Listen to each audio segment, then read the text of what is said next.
بسم الله والصلاة والسلام على رسول الله. قال الله تبارك وتعالى في القرآن المجيد: كنتم خير أمة أخرجت للناس تأمرون بالمعروف وتنهون عن المنكر وتؤمنون بالله. سامعین محترم، اگر ہم معاشرے پر سرسری سی نظر دوڑائیں تو ہمیں یہ معلوم ہوتا ہے کہ ہمارے معاشرے میں بہت زیادہ خرابیاں اور بہت زیادہ برائیاں پائی جاتی ہیں، اور اگر ہم کوشش کریں تو ان برائیوں کو، ان خرابیوں کو ختم کر سکتے ہیں، درست کر سکتے ہیں۔ اللہ رب العالمین نے قرآن حکیم کے اندر اس بات کی وضاحت فرمائی، کنتم خیر امہ، کہ تم بہترین امت ہو، امت محمدیہ صلی اللہ علیہ وسلم۔ بہترین کیوں ہو؟ تم لوگوں کو نیکی کا حکم دیتے ہو اور لوگوں کو برائی سے روکتے ہو، اس لیے تم بہترین امت ہو۔ اگر ہم معاشرے سے برائیوں کو، خرابیوں کو ختم کرنا چاہتے ہیں، پرامن پرسکون معاشرہ چاہتے ہیں، تو ہمیں یہ کام کرنا ہوگا کہ لوگوں کو نیکی کا حکم دینا ہوگا اور برائیوں سے روکنا ہوگا، اور یہ ہمارا فریضہ بھی ہے۔ ایک مقام پہ اللہ رب العالمین نے مومن مرد اور مومن عورتوں کی یہ صفت بیان کی ہے کہ یہ لوگ ایک دوسرے کے دوست، معاون، مددگار ہیں، لوگوں کو نیکی کا حکم دیتے ہیں، برائی سے روکتے ہیں، نماز قائم کرتے ہیں، اللہ اور اس کے رسول کی اطاعت اور فرما برداری کرتے ہیں۔ یہی لوگ کامیاب ہونے والے ہیں، یہی فلاح پانے والے ہیں، یہی لوگ جنت کے رستے پہ ہیں کہ جو لوگوں کو نیکی کا حکم دیتے ہیں اور برائی سے روکتے ہیں۔ تو سب سے پہلی چیز جو اس معاشرے سے ان برائیوں کو ختم کر سکتی ہے، ان خرابیوں کو درست کر سکتی ہے، وہ یہ ہے کہ ہم لوگوں کو نیکی کا حکم دیں اور برائی سے روکیں۔ رسول اللہ صلی اللہ علیہ وسلم فرماتے ہیں کہ تم میں سے ہر شخص ذمہ دار ہے، اور اس کی ذمہ داری کے متعلق قیامت کے دن اس سے سوال ہوگا، اس سے پوچھا جائے گا کہ تم نے اپنی ذمہ داری کو صحیح طریقے سے ادا کیا یا نہیں کیا۔ اور انہی ذمہ داریوں میں سے ایک ذمہ داری جو ہے، وہ ایک جو فریضہ اور اہم فریضہ میں سمجھتا ہوں، وہ یہ ہے کہ لوگوں کو نیکی کا حکم دیا جائے اور لوگوں کو برائی سے روکا جائے۔ جب یہ ہم کام کریں گے تو ہم اپنا فریضہ صحیح طریقے سے ادا کر رہے ہیں۔ ہر بندہ، اس کی ذمہ داری ہے کہ وہ اپنے بیٹوں کو نیکی کا حکم دے، برائی سے روکے۔ ہر شخص، اس کی ذمہ داری ہے کہ اپنی بیویوں کو وہ یہ حکم دے کہ برائی سے رک جاؤ اور نیکیاں کرو۔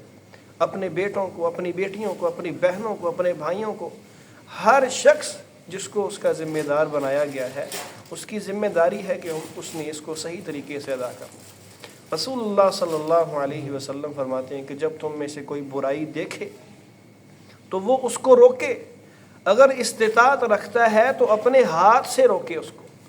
اگر وہ ہاتھ سے نہیں روک سکتا، اس کی استطاعت نہیں ہے، اس قدر اس کے پاس طاقت نہیں ہے، تو پھر وہ اپنی زبان سے اس کو روکے، زبان سے منع کرے۔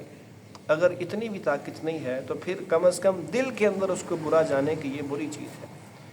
نیکی کا حکم دینا، اس سے ہمارا معاشرہ درست ہو سکتا ہے، اور قیامت کے دن بھی اللہ رب العالمین نے انہی لوگوں کو کامیاب اور کامران قرار دیا ہے کہ جو نیکی کا حکم دیتے ہیں اور برائیوں سے روکتے ہیں۔ بنی اسرائیل کو اللہ رب العالمین نے حکم دیا کہ ہفتے کے دن مچھلیاں نہیں پکڑنی۔ اب انہوں نے ایک ہیلا تلاش کیا کہ ہفتے کے دن ایک سائیڈ پہ بڑے بڑے گڑھے کھود لیتے اور اس میں پانی جمع کر لیتے، ساری مچھلیاں اس کے اندر جمع کر لیتے اور اتوار کو پکڑ لیتے۔ ہیلا یہ تلاش کیا، حالانکہ وہ پکڑ تو اس دن ہی رہے تھے نا، ہفتے کو۔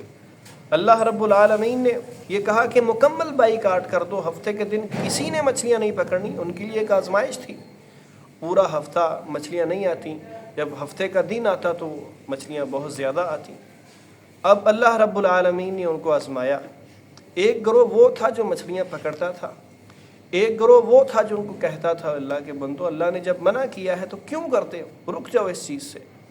تیسرا گروہ وہ تھا کہ جو کہتا تھا کہ جو کرتا ہے کرتا پھرے، ہمیں کیا۔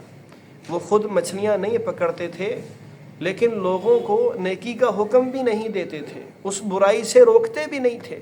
3 گروہ بنے، ایک مچھلیاں پکڑنے والا، ایک ان کو روکنے والا، اور ایک جو مرضی کرتے پھرو۔ پھر اللہ کا عذاب آیا۔ اللہ کا عذاب صرف مچھلیاں پکڑنے والوں پہ نہیں آیا بلکہ ان لوگوں پہ بھی آیا کہ جو لوگ ان کو منع نہیں کرتے تھے، جو یہ کہتے تھے کہ جو مرضی کرتے پھرو۔ بچا کون؟ جو ان کو نیکی کا حکم دیتا تھا اور برائی سے روکتا تھا۔ تو اس کی بڑی اہمیت ہے۔ کوئی نماز نہیں پڑھ رہا، اس کو کہیں بھائی نماز پڑھو۔ کوئی جھوٹ بول رہا ہے، اس کو روکیں کہ جھوٹ یہ جہنم کی طرف انسان کو لے کے جاتا ہے، اس کو سچ کی تعلیم دیں۔ کوئی دھوکہ کر رہا ہے، 2 نمبری کر رہا ہے، تو اس کو بتائیں یہ ملاوٹ، یہ اللہ اور اس کے رسول نے اس چیز کو منع کر دیا ہے کہ جو ملاوٹ کر کے اپنا سامان بیچتا ہے اس کا اسلام کے ساتھ، دین کے ساتھ کوئی تعلق ہی نہیں ہے۔ جو زنا کرتا ہے، جو فحوشہ گندی فحاشی والی گفتگو کرتا ہے، ان چیزوں سے اس کو روکو، یہ تمہارا فرض ہے۔ اگر تم ان چیزوں سے روکو گے، اور حکومت بھی چاہیے کہ اس کے اندر وہ تعاون کرے، تو یقیناً ہمارا معاشرہ درست ہو سکتا ہے۔ اور جو شر پسند لوگ ہیں، فتنہ پرست لوگ ہیں، وہ کمزور پڑ جائیں گے، تمہیں تقویت ملے گی، نیک لوگوں کو تقویت ملے گی۔ لیکن جب ہم یہ کہیں جو مرضی کرتا پھرے، جو کرتا ہے ہمیں کیا، تو پھر یہ معاشرہ درست نہیں ہو سکتا۔ اگر معاشرہ درست کرنا چاہتے ہیں تو ایک ہی طریقہ ہے، نیکی کا حکم دیں اور برائی سے روکیں۔ اللہ ہمیں اس کی توفیق۔